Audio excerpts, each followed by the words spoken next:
Olá pessoal, estamos mais uma vez aqui para o ANW Podcast, sejam todos bem-vindos.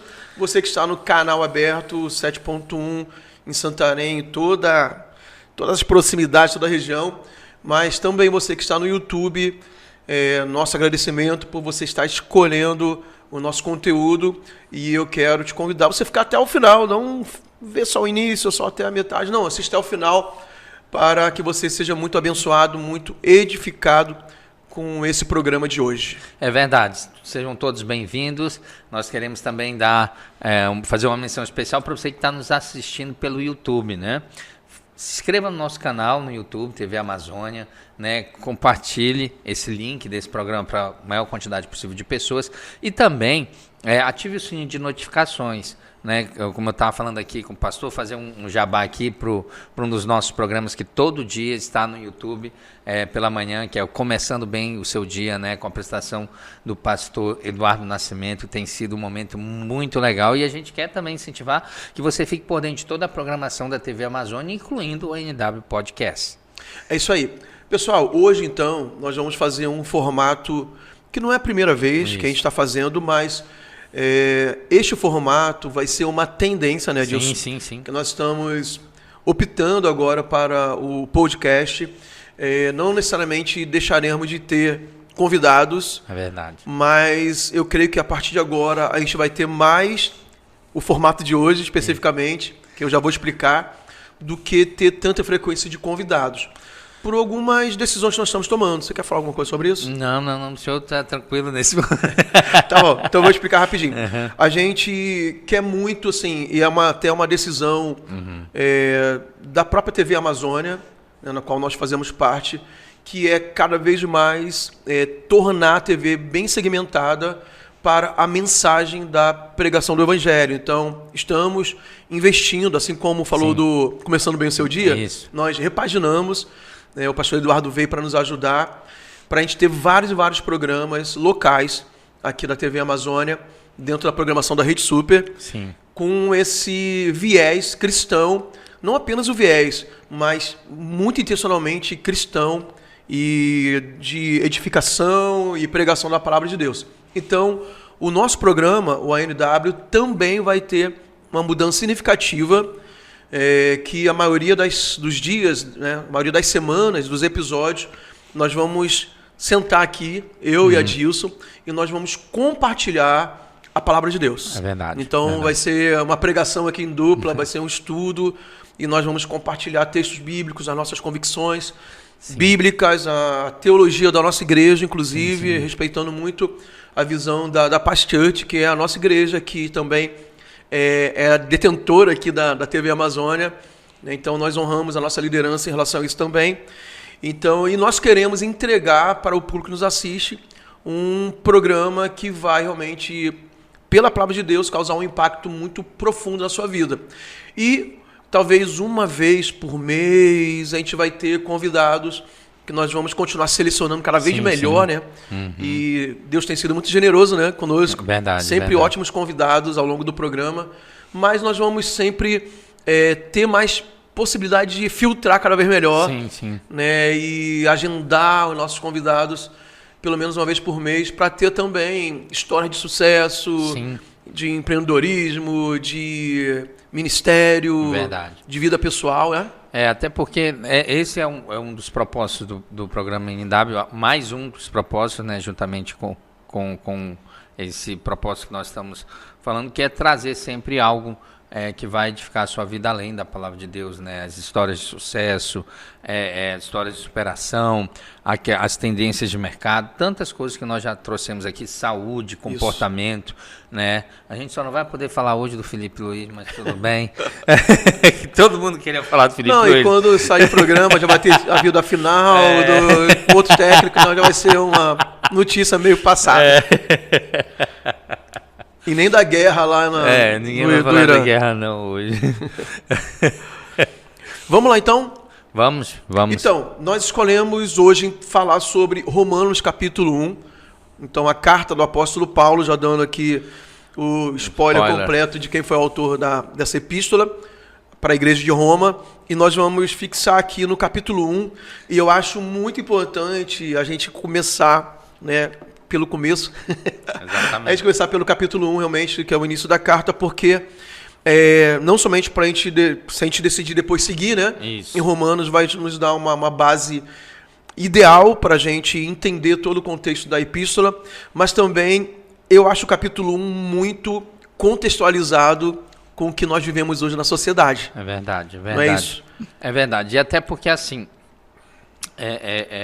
Roma, ela tinha um aspecto social, naquele momento, muito importante para a antiguidade, né, na qual aquele momento em que foi escrita, né, Roma era capital da cultura, naquele momento era capital política, né, então e ainda assim, né, com todas essas questões, né, nós já tínhamos uma igreja primitiva muito forte lá, uma base, né, da igreja primitiva muito forte em Roma. E é interessante, né, a gente vai ler ou já pode falando como o senhor quer fazer? A gente vai lendo os versículos ou já pode falando?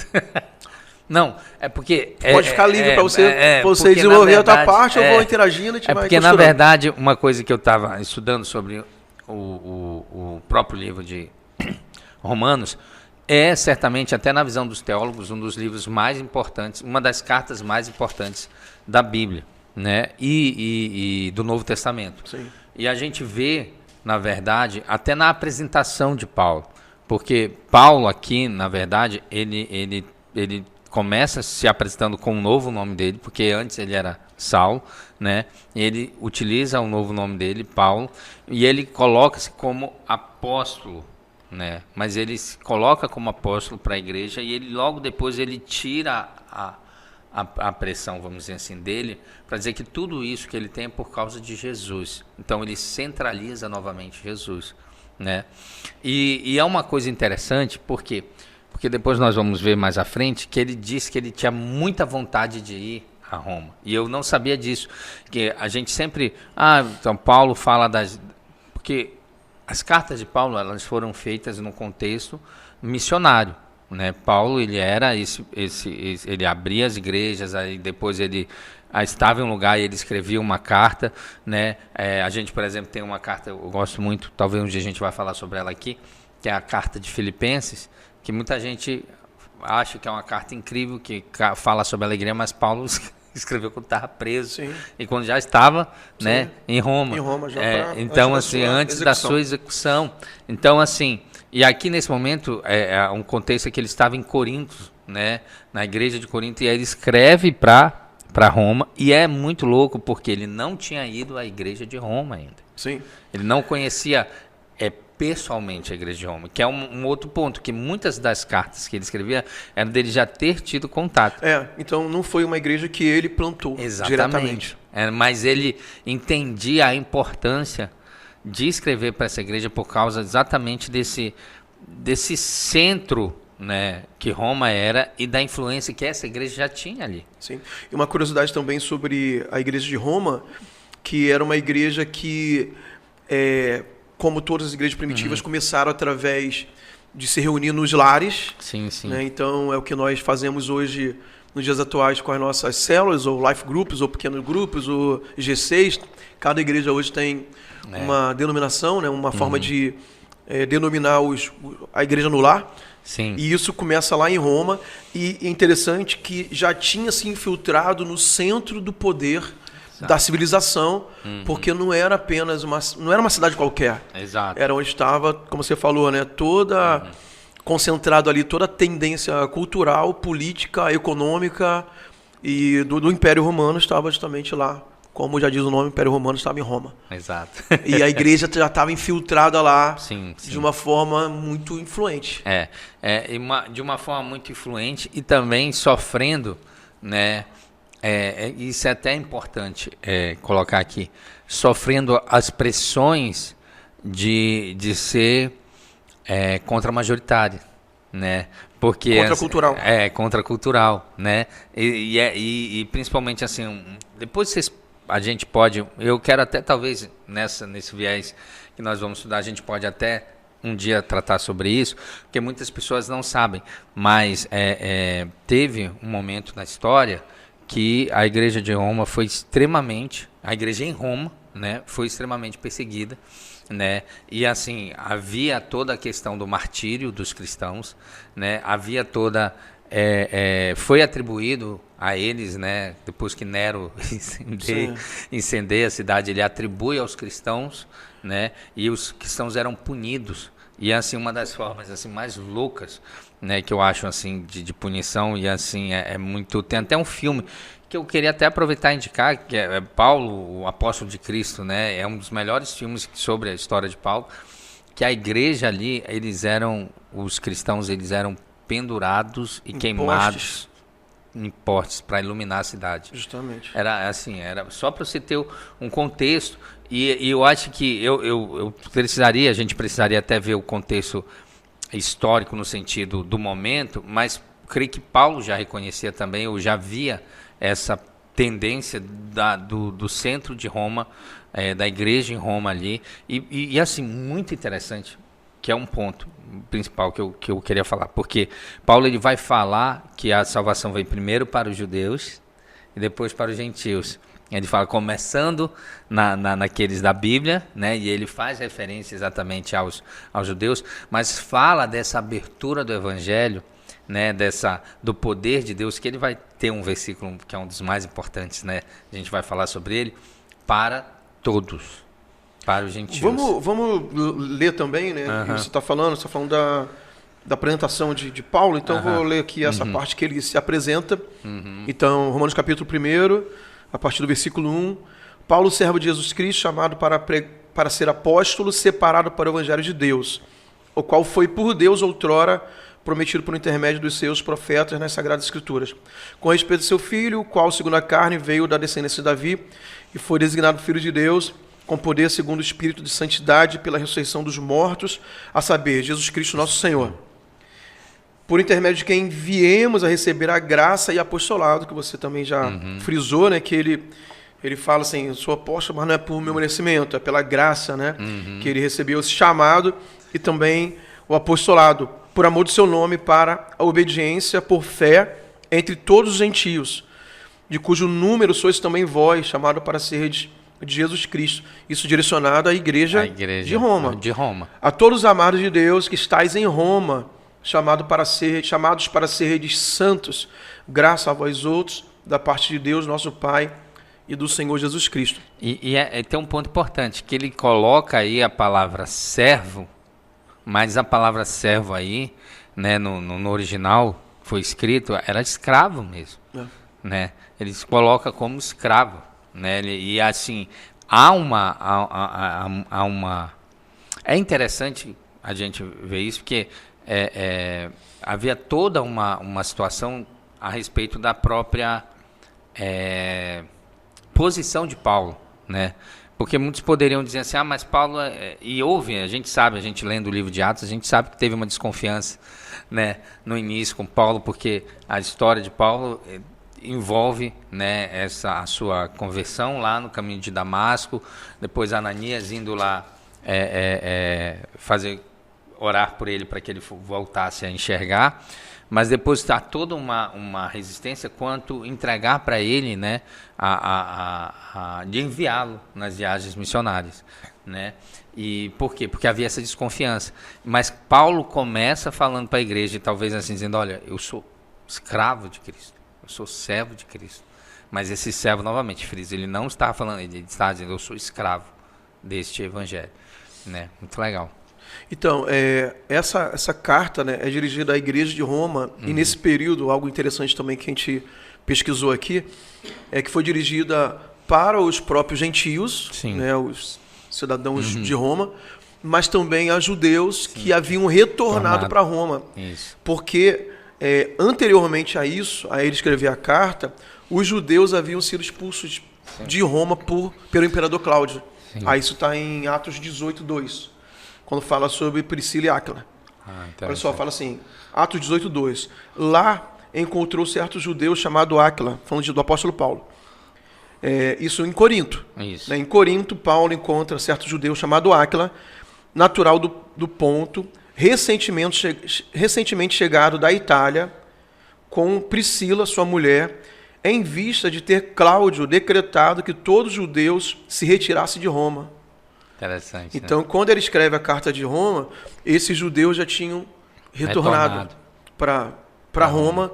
Então tinha uma tensão teológica que o apóstolo Paulo, não somente na carta aos Romanos, mas em outras cartas, como Colossenses, como Gálatas, ele trata essa tensão teológica entre os judeus e gentios. Sim. Porque ele tinha que, de certa forma, desmistificar na mente dos judeus que o evangelho também era para os gentios.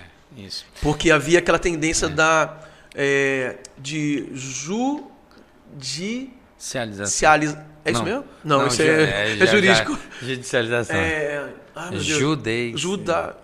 Judaizante, né? De isso. tornar, quer dizer, judaizar, de querer, desculpa pessoal, tá? Porque confundiu com judicializar.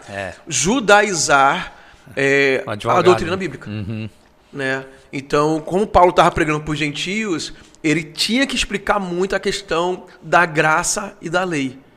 A ruptura da lei para o tempo da graça. E a carta aos Romanos, eu acho que é a principal carta que ele na verdade, ele faz um seminário teológico sobre a graça. Aqui, isso começa aqui no capítulo 1. E é importante, por isso que é uma das coisas mais... É muito forte, né, a carta de Romanos, exatamente por causa disso. Porque ela é um tratado também teológico. Sim, justamente né? Ela é um tratado.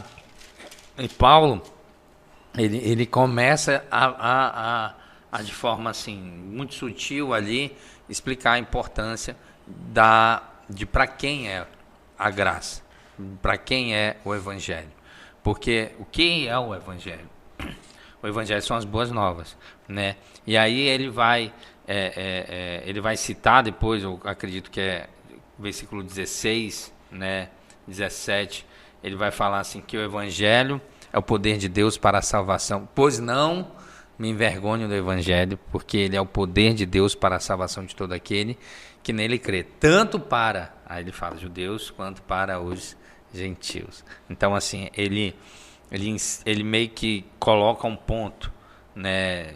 Eu creio que assim, porque essa discussão, gente, ela é muito profunda, no sentido de que a gente talvez não conseguiria encerrar todos os pontos aqui, mas havia essa tendência, né, de que o evangelho somente era para os judeus, mas próprio apóstolo Pedro, né, vai ter, né, eles vão ter um concílio ali, né, para mostrar que tem toda aquela visão de Pedro e tudo mais, né, na Cornélio, né?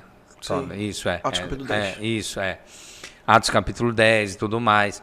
E aí depois Paulo, ele vem reforçar isso nas suas cartas, né? E aí por isso que ele fala, olha, o evangelho é o poder de Deus, pois não me envergonho para a salvação tanto dos judeus quanto dos gentios. E quando ele fala tanto para os judeus como para os gentios, ele quebra um paradigma muito grande, porque os judeus, de fato, achavam que a salvação era só para eles. E achavam que a forma de alcançar a salvação estava atrelada à lei. Isso. Né? Em outro momento ele vai falar que o fim da lei é Cristo. E aí é um ponto, porque aí ele fala da justificação pela fé. Justamente. Aí ele começa a quebrar esse paradigma, sim, que a lei foi muito importante, mas assim, ninguém, a partir de Jesus, né, ninguém alcançaria a salvação. Porque Jesus foi o cumprimento da lei. Exato. Então entra toda a questão da graça, que é um tema muito profundo, né, de ser explicado, né? e a gente tem material que depois a gente pode se dedicar a respeito disso, bem amplo. Mas isso, o apóstolo Paulo realmente, como o Adilson fala, ele aqui no livro na Carta aos Romanos, ele faz um tratado assim, profundo demais a respeito da graça. E outra questão muito importante também que ele vai tratar, já passando até para outra visão que ele começa a confrontar no capítulo 1 da Carta aos Romanos, é justamente como os cristãos e os crentes deveriam se comportar naquele contexto social de Roma. Exato. Né? A gente já falou que era a capital ali do Império Romano. Sim. Tinha toda a questão política, cultural, financeira do mundo, né? Comportamental também. Né? Entendendo que comportamental, cultura, entendendo que o Império Romano dominava ali praticamente o que se conhecia de mundo naquela época. Sim. Mas era uma sociedade muito pagã, sim, né? Muito idólatra e muito permissiva moralmente. Então, assim, qualquer documentário, filmes que são gravados atualmente no passado, que mostra Roma, são filmes que você não pode ver com crianças na sala. E possivelmente você também não deveria ver totalmente se eles forem mostrar perto da realidade de tanta perversidade sexual que havia. Sim. E nesse capítulo, ele trata dessa questão moral. Né? Não somente de aspectos pontuais sobre práticas sexuais que não são bíblicas, né? que a Bíblia mostra como as adequadas para o ser humano e para um cristão ter relacionamento com Deus, né? E viver corretamente sua vida sexual, mas era coisas bizarras que aconteciam naquele tempo, que não é diferente do que acontece hoje. A gente tem o caso hoje lá dos Estados Unidos do Epstein, né? Epstein. E no Brasil já está aparecendo muitas coisas bizarras que todo mundo sabe que acontece. Na verdade, no Brasil nós temos até questões envolvendo aqui até o nosso estado, que foram questionadas recentemente, que entrou que é muito o que acontece ali na região do Marajó, do tráfico sexual, da exploração infantil. Que só para fazer essa conexão com o caso Epstein, né? E o caso hoje da investigação do Banco Master. Sim. Está mostrando os bastidores do poder, assim como era em Roma, Brasília. Aí tem ali agente do executivo, agente do legislativo, do judiciário, empresários que dominam toda a política e o mercado brasileiro, envolvidos em casos bizarros que está gravado, né? Isso acho que qualquer hora vai vir cada vez mais à tona. Então, por isso que eu falei que a carta ela é atual. É muito atual. Ela é atual. E principalmente no sentido também de mostrar que há uma... É interessante porque ele fala sobre a indesculpabilidade do ser humano em relação ao conhecimento de Deus. Sim. Ele vai ter um momento que ele vai falar assim, olha, se vocês querem conhecer a Deus, vocês são indesculpáveis. E porque Deus se revela, Deus se revela na natureza. Olhe para a criação.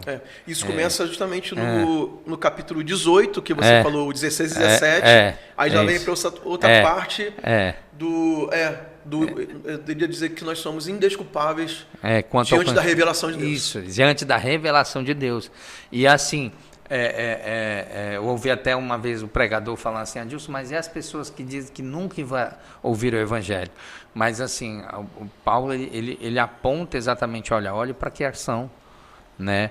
Tem um salmo que eu acho que é um dos mais lindos da Bíblia, que é o Salmo 18, que ele fala sobre a grandeza da criação de Deus, e aí ele fala, né, que um dia fala outro dia, né, sobre as obras de Deus, e aí ele fala todo o nosso contexto, né, da criação e da natureza, e nós ainda mais aqui. Esse salmo fala que os céus manifestam a glória de Deus, né? A glória, exatamente.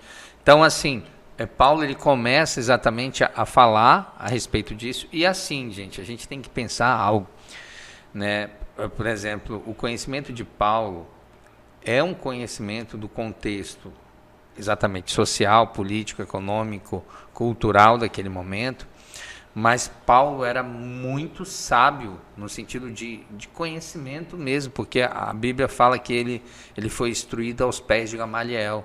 Então ele tinha ali, Gamaliel era um personagem que ele tinha um conhecimento muito profundo de teologia, de conhecimento também de tudo ali, né, no contexto.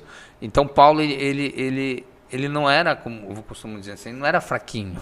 Ele tinha uma instrução apurada, não só das questões bíblicas que ele estava descobrindo, né, ali através da graça, mas ele tinha um conhecimento da lei. Ele tinha um conhecimento da lei muito grande, a ponto dele pegar e fazer esse confronto sem ser uma coisa exagerada. Porque ele conhecia os salmos, né? Ele cita Abacuque, quando ele fala o justo viverá pela fé. Logo depois, 16, 17, ele vai dizer o justo viverá pela fé, né? Ele está citando Abacuque. Então, assim, quando ele começa... É o 17. É o 17. Quando ele começa, porque ele fala, né, que a salvação vem pela graça, né? E aí ele fala, o meu justo, e essa graça mediante a fé, e ele fala que o justo vai vir pela fé, viverá pela fé. E aí ele começa a falar sobre essa ira de Deus exatamente para mostrar o quanto essa sociedade precisava, né? E quanto também estava desvirtuada naquele momento, e quanto o cuidado dos romanos precisava ser redobrado. Eu vou ler aqui então. A partir do 18 ele fala sobre a ira de Deus. Então ele diz: a ira de Deus se revela do céu contra toda a impiedade e perversão. Aí ele vai começar a bater assim, nas práticas pecaminosas daquela sociedade, para proteger a igreja, né, e para assim, dar a direção certa para aqueles crentes que naquele tempo não tinha ainda o Novo Testamento escrito, né? Estava sendo construído tudo. Como uma régua moral para eles poderem ter esse relacionamento da forma que Deus se agrada. Então ele fala, né?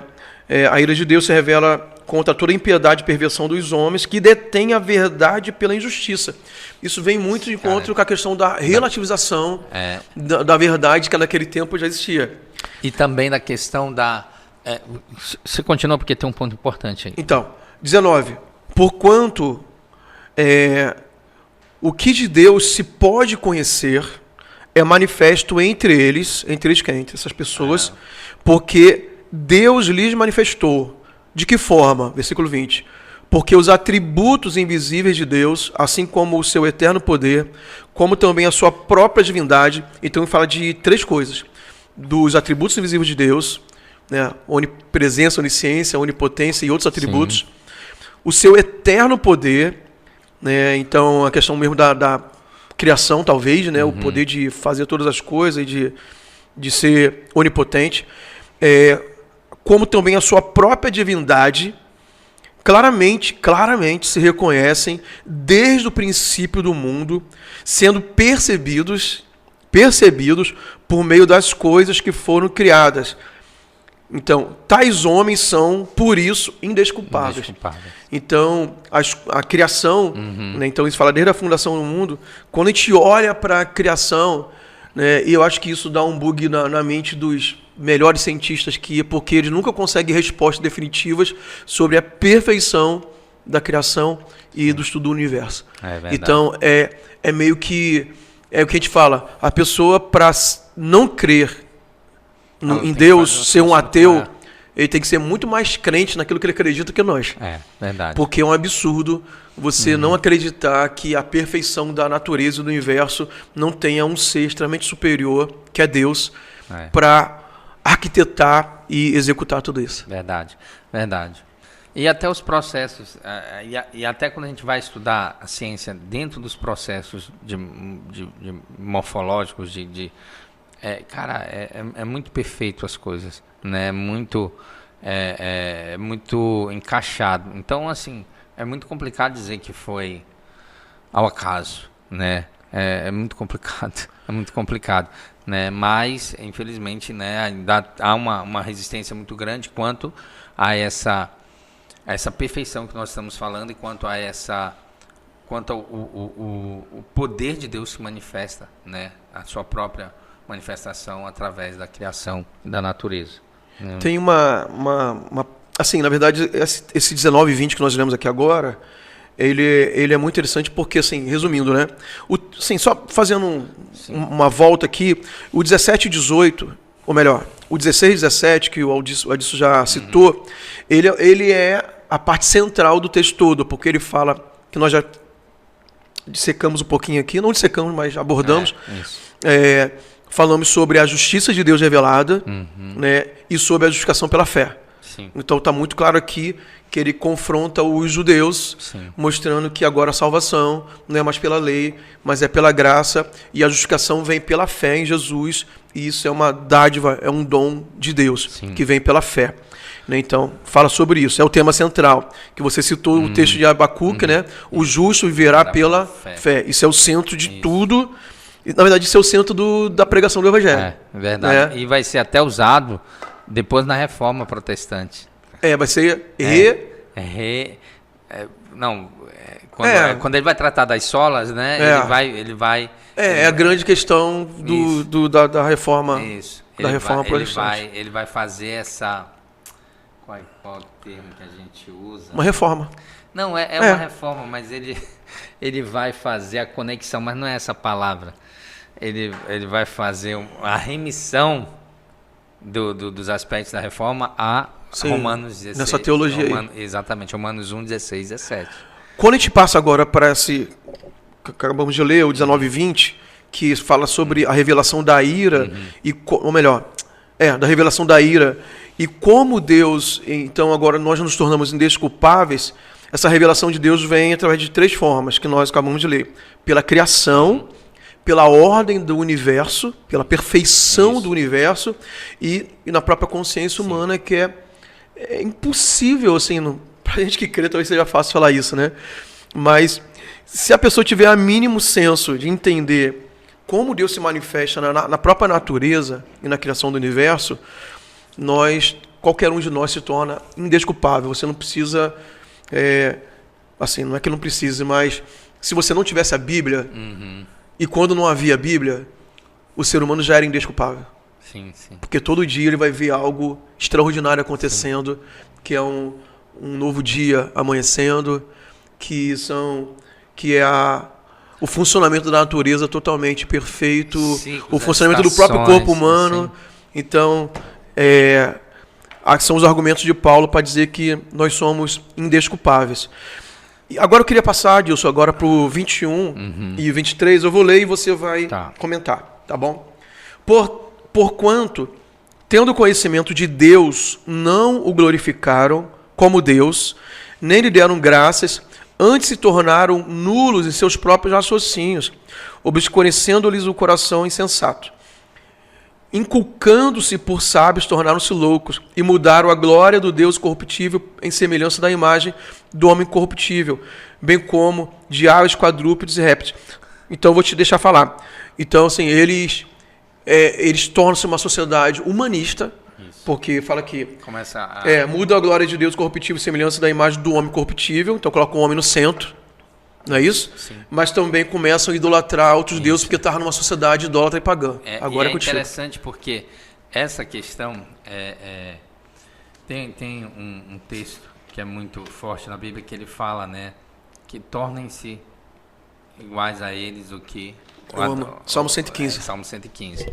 E aí eles... Completa a pessoa não entendeu. Tornam semelhante a eles. Aqueles que o adoram. Sim, né? Falando de idolatria. Ele falando exatamente. E aí entra um ponto, porque quando ele fala isso, é interessante, gente. O que é idolatria? Idolatria é quando você atribui a qualquer outra coisa o papel que seria Deus.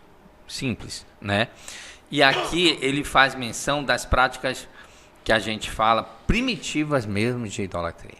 Porque tem um pastor, o nome dele até é Mike Shea, um pastor americano que está aqui no Brasil. Eu lembro de um estudo que ele fez muito tempo atrás, que as práticas pagãs, né, que fazem, como ele coloca aí, né, segundo Paulo, essa perspectiva de atribuir animais, era muito comum, né? Era muito comum. E também um outro ponto interessante, porque eles tiravam o culto, né? Eles davam culto a outras questões que não eram Deus utilizando-se disso, como ele fala. O próprio César, né? César era Deus lá em Roma. E aí era isso que eu ia falar. E atribuindo até isso a homens, né? Colocando o homem no centro. Por isso que tem essa perspectiva do humanismo muito forte, dessa relativização, dessa busca a Deus, mas também é aquela parte que ele coloca assim, a quais eles... puxa, tem um versículo, o senhor leu aí, antes da... Continua no 18. Não, depois do 17... fala sobre a ira de Deus, o 18. Eu acho que é o que vem depois, você está citando. Tá, então coloque. Que fala que eles se entregaram às suas paixões, está falando sobre isso? É isso que falar, mas sobre a sua justiça, a sua verdade por meio da injustiça. Ah, tá, vou achar. Vai falando que eu vou achar. Que é exatamente assim, eles atribuem... É bem aqui, é 18 mesmo. A ira de Deus se revela do céu contra toda impiedade e perversão dos homens que detêm a verdade pela injustiça. Detém a verdade pela injustiça. Ou seja, ele coloca um comportamento do ser humano, do homem, dizendo que é o correto, mas que na verdade é o errado. Ou seja, é mais ou menos assim, não, isso aqui que é o certo, vocês têm que seguir isso aqui. É mais ou menos assim. E aí a injustiça que ele fala aí também vai envolver aquilo que não é justo mesmo. E aí abre espaço, por exemplo, como nós estávamos falando aqui, para corrupção, abre espaço para questões, para os interesses pessoais se sobrepondo ao interesse até de uma maioria, né, como nós vemos hoje, e principalmente de tentar manipular né, aqueles que estavam embaixo do poder. E isso é uma coisa assim que também nós verificamos isso. E Paulo denuncia isso. Justamente. Paulo denuncia esse comportamento, né, na prática daquela época e de hoje também. Sim. Tem essa parte que a gente vai entrar agora, do 24 até o 26, até o 28 talvez, é muito interessante, porque ele está falando sobre a ira de Deus. Né? O que trouxe a ira de Deus, né, sobre a humanidade, mas também como a ira de Deus se manifesta, sobre isso que nós vamos falar agora. Sim. Aí diz assim, 24, por isso Deus entregou tais homens à imundícia pelas consciências do seu próprio coração, Sim. para desonrarem o seu corpo entre si, pois eles mudaram a verdade de Deus, novamente, né, em mentira, adorando e servindo a criatura. Ele está só reforçando o que ele já tinha falado antes. Pois eles mudaram a verdade de Deus em mentira, adorando e servindo a criatura em lugar do Criador, o qual é bendito eternamente. Amém. Por causa disso, os entregou Deus às paixões infames, porque até as mulheres mudaram o modo natural de suas relações íntimas por outro, contrário à natureza. Semelhantemente, os homens também, deixando o contato natural da mulher, se inflamaram mutuamente em sua sensualidade, cometendo torpeza, homens com homens, e recebendo em si mesmo a merecida punição do seu erro. Então, uma coisa muito interessante que a gente entende aqui, que a ira de Deus, às vezes as pessoas assim, a ira de Deus vai ser matar toda a humanidade. Não. A ira de Deus vai ser amaldiçoar, e porque as pessoas estão cometendo pecado vão ter uma enfermidade. Às vezes é o que a gente pensa, e que a mídia, né, assim, através dos histórias e quadrinhos, desenhos animados, filmes, mostra esse Deus que pune de forma explosiva. Sim. Mas aqui o que diz que a ira de Deus foi, assim, permitir, isso entra em outra teologia, que a gente pode discutir depois sobre a questão do livre-arbítrio, né? Sim, sim. Entregar os homens às suas próprias escolhas. Exatamente. Então, assim, é o que fala a partir do 24, né? Isso. Por isso Deus entregou tais homens à imundícia pelo seu desejo. Então, tá bom, vocês querem viver assim, então eu vou permitir que vocês vivam os seus desejos. Mas aí vem as consequências. A ira de Deus é justamente, falar assim, já que vocês não querem me servir e me ouvir e obedecer os princípios da minha vontade, né, o que eu deixei disponível, então vocês vão sofrer as consequências das suas escolhas. E as suas escolhas são carnais. são pecaminosas. E o apóstolo Paulo vai falar sobre isso depois, lá no capítulo 13 e capítulo 6, sobre o salário do pecado a morte. e que todos os homens agora se afastaram da glória de Deus por causa do pecado. E é muito louco porque assim, ele retrata novamente, né? Ele mostra para a igreja, olha, vocês estão no meio dessa sociedade. Isso. Né? É legal você buscar isso que é para a igreja. Isso. Exatamente. Ele está dizendo, olha, vocês estão no meio dessa sociedade. Então, por isso que ele reforça o contexto da graça, o contexto da fé, porque assim, é igual um meme, não sei se você já ouviu, né? Que o cara diz assim, rapaz, a coisa mais difícil que eu fiz na minha vida foi ser crente. Você já viu esse? É um senhorzinho. É um senhorzinho. Porque, cara, e entenda que a gente não é uma questão de... e é uma questão também porque Paulo chama para a santidade, Paulo está chamando para uma vida de pureza. Mas ele fala do perigo, né? E eu acho que é Paulo que fala do fermento. Ele fala também sobre fermento. Ele vai falar sobre o fermento, sobre que basta um pouco de fermento para fazer a levedura da massa, né? Então, inclusive, a próxima vez que eu pregar na igreja, ele vai falar sobre... Cara, eu vou pregar sobre... Cara, eu tenho assim, sobre isso. Eu tenho esse entendimento do fermento há muitos anos. Tem até um pastor, que eu nem vou citar assim, porque causaria espanto, porque depois ele tomou alguns rumos contraditórios aí. Mas uma das melhores pregações que eu vi sobre fermento foi dele. E ele fala exatamente disso, do Paulo, o apóstolo Paulo fazendo referência a isso, e toda vez eu lembro. Por quê? Porque basta muito pouco do fermento.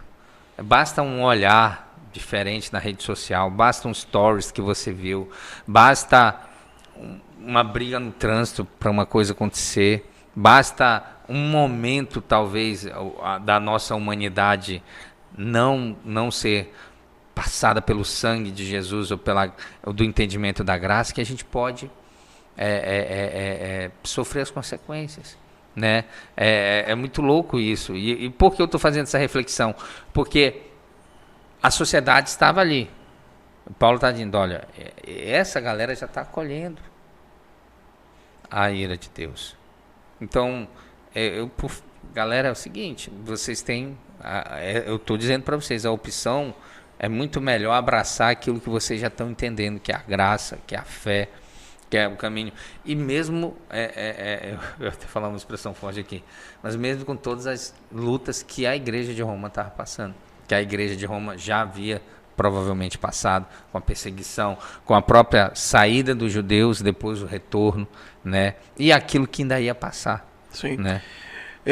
Assim, isso eu acho muito forte para nós, assim, trazer para a nossa realidade hoje, porque quando ele está escrevendo isso para a igreja de Roma, como você bem frisou, isso era mostrar para a igreja qual o contexto social eles estavam vivendo. Eu falei assim, idolatria, paganismo, relativização da verdade, Sim. O humanismo, as distorções Sim. morais total. Sim. E ele está mostrando para a igreja, olha, vocês estão vendo o que está acontecendo ao redor de vocês, mas essa não é a verdade. Não é isso que Deus quer para vocês. E hoje a gente tem algo muito semelhante, que tem muito a ver com fermento. Da igreja está sendo tão bombardeada internamente. Sim. Né, porque é algo que é da consciência, é algo da secularização, Sim. é algo de comportamentos da pessoa normalizar e relativizar práticas que são totalmente contrárias aos princípios e à palavra de Deus, e a pessoa, aquela velha frase que você gosta de falar, né? Não tem nada a ver, né? Nada a ver. E... mas não que eu acho que tem nada a ver, tá? Que eu combate isso. Eu combato nada a ver. Combate nada a ver. E a gente mostrar hoje, né, para quem está assistindo o nosso programa, e você vai poder compartilhar com mais pessoas, que existe um padrão de Deus para a gente viver que é muito contracultural, trazendo a palavra lá do início do programa, que é totalmente contracultural e que nós devemos nos manter dentro da revelação bíblica. Então, o que faz lá fora, né, que é moralmente condenável biblicamente, da forma de falar, da forma de pensar, da forma de viver, da forma de sermos família, Sim. de vivermos o casamento, de criarmos nossos filhos, de sermos profissionais, De sermos até colocados em latas. de definições muito claras daquilo que Deus diz que cada um é, de que homem é homem, mulher é mulher. Sim. Isso nós não devemos abrir mão, porque a punição disso, da ira de Deus, não é que Deus vai dar uma cajadada na tua cabeça, não, mas a própria consequência do pecado, né, e de uma degradação moral progressiva. Sim. A sociedade vai piorando e ninguém pode negar que isso é verdade, porque os fatos estão à nossa frente, né? É só pegar os índices dos institutos que trata das questões sociais. Sim. O mundo cada vez pior. Tem mais violência, tem mais doenças, tem mais crianças abandonadas, tem mais adolescentes vivendo uma vida terrível, e é consequência do pecado, da escolha pelo pecado em detrimento da verdade bíblica. Então, sim, tem até uma versão aqui na NVT, no versículo 28, que diz assim: uma vez que consideraram que conhecer Deus era algo inútil, o próprio Deus entregou ao inútil modo de pensar. Parece que tem um trocadilho, né? Eles consideraram inútil, mas aí, já que eles consideraram inútil, então tá bom. Então vocês ficam com seus pensamentos inúteis para lá. E vem as consequências disso. E aí é exatamente o ponto que o senhor estava falando. Eles vão viver a consequência disso. E como vão ver a consequência? Cara, assim, a gente está até comentando aqui que a gente gosta de assistir algumas séries, né? E a gente... Lógico que a gente está falando no contexto da sociedade, mas essas séries elas mostram, né, muita da realidade que acontece. Aí eu estava citando com ele uma série que eu estou assistindo, que é uma série sobre um hospital. E cara, nesse hospital tantas coisas acontecem, e por causa da maldade mesmo. E eu falo, caraca, que onda é isso, velho? E se isso for, e eu creio que o roteirista ele deve ter um conhecimento, mas vai desde violência gratuita, desde situações envolvendo, né, as próprias questões da sexualidade, desde questão envolvendo, né, males que a própria sociedade está vivendo. Um dos pontos da série é que eles vão ter que atender um atirador que estava num estádio, num festival. E aí um homem entra e fala assim: cara, o que está acontecendo com o mundo? Um senhorzinho, né? E ele até fala assim: eu participei já de vários festivais, sempre era paz e amor. Ele fala assim: o que está acontecendo? Tipo, o senhor, né, já bem idoso, que tinha ido para o festival, dizendo: cara, isso nunca acontecia antes, por que está acontecendo agora? Mas na verdade é a ira de Deus se manifestando através dessa maneira inútil, né, como Verdade. Paulo fala. Que as E, pessoas estão vivendo. acaba assim, uma coisa que a gente já falou aqui várias vezes, mas o final é justamente esse. A ira de Deus sobre o afastamento do homem, a sua presença, é assim, falar: tá bom, você quer andar seu caminho, vá, anda e sofra as consequências. Aí nesse final que nós lemos aqui, ele começa a mostrar como o homem tem se tornado vítima da sua própria escolha. Então, assim, a ira de Deus não é Deus te batendo na tua cabeça ou fazendo mal para você, não. É deixando, né, as pessoas sofrer as consequências pela desobediência. Sim. Então, eu acho que, assim, para a gente finalizar, a grande questão aqui do capítulo 1 da Carta aos Romanos é a gente entender que a salvação é pela graça, através da fé que nós vamos ter em Jesus, que não é por merecimento, não é pela lei, embora a lei nos aponte o caminho, mas é impossível a gente andar por esse caminho perfeitamente, pelo pecado que já nós nascemos com ele. Que é para todos. Que é para todos, que não existe diferença se é religioso, se não é, se é judeu, se é gentio, você é evangélico, você é católico, o centro é Jesus. O centro é Jesus. E que existe, e que Deus está disponível para todo mundo, embora, mas eu não conheço bem a Bíblia, eu não estudei a Bíblia ainda, mas você está vendo que todo dia Deus está se manifestando para você, e que é muito fácil você ver Deus pela sua obra criada, até pela natureza. Né? E que o chamado dele é um chamado da gente depender dele, se arrepender e viver dependendo dele, que é a graça, essa dependência de Deus. Então, acho que pra gente finalizar, a gente pode orar, né, pra gente pedir o Espírito Santo para consolidar essas verdades no nosso espírito e que seja uma prática. E talvez você, né, que estava em dúvida sobre a existência de Deus, sobre se você consegue identificar Deus, fica esse princípio, né? Olhe ao teu redor, olhe para a sua vida, olhe para o seu corpo, olhe para a natureza, olhe como Deus está se manifestando para você todos os dias. E você também pode ler a Bíblia, você tem acesso hoje à palavra de Deus. E a palavra de Deus vai ser a forma que Deus também vai se revelar para ti, né? Porque essa palavra aqui é viva e ela é eficaz.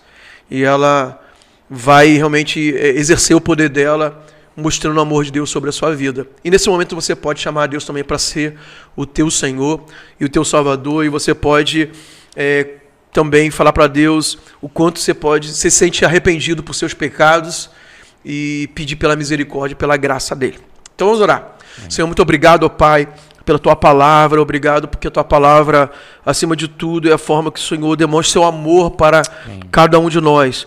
Ela não veio para nos condenar, mas para nos mostrar a realidade, Senhor, da salvação, que o Senhor é o único caminho, é a verdade, e Tu és também a vida, e é a única forma de nós nos aproximarmos de Deus de uma forma aceitável, recebendo Jesus pela fé, nos arrependendo, confessando e dependendo do Senhor.